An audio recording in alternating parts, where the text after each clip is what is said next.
60th birthday, and the following Saturday she'll mark the occasion with a reading at the Salmon Poetry Bookshop in County Clare. And Rita Ann Higgins joins me now from our Galway studios. If it's not too early to be wishing you a happy birthday ahead of time.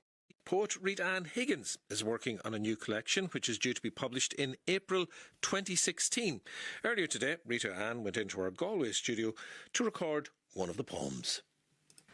The Women of 1916. The state recognises that by her life within the home, Article 41(2)(1, the Irish Constitution. Years before the offending article was even conjured up by De Valera and the Very Reverend John Charles McQuaid, with the help of a pack of Jesuits, the plan was set in train to banish these biddies back to their kitchen sinks. The banishing tool of choice was the airbrush. The women of 1916 did not sit back and wait in the wings of history with tricolour dribblers to mop the runny eggs from the chins of the rebels. These unmanageables were there from the start. They could knit a 32-county Ireland in plain and pearl with their eyes closed and never drop a stitch, while rearing 7 sons and as many daughters. The rifles they held were not for showing but for using. The handgun could nestle on a hip or be tucked into a petticoat.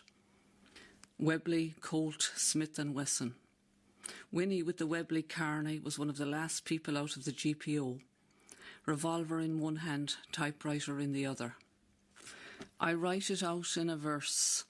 Lily O'Brien, Constance Markovich, Helena Maloney, Ellen Nellie Gifford, May Moore, Rosie Hackett, Dr. Kathleen Lynn, Margaret Skinner, Rose McNamara, Nell Ryan, Lizzie Mulhall, Kathleen Kitty Fleming. Whenever green dresses are worn, some tricolour dribblers spill scorn. Rita Ann Higgins reading The Women of 1916, which will be in her next collection, which is due out in April 2016. Rita Ann is reading at Sea Week in Letterfrack this Saturday. That's the AV Centre in Connemara National Park, and the reading takes place at 2 p.m.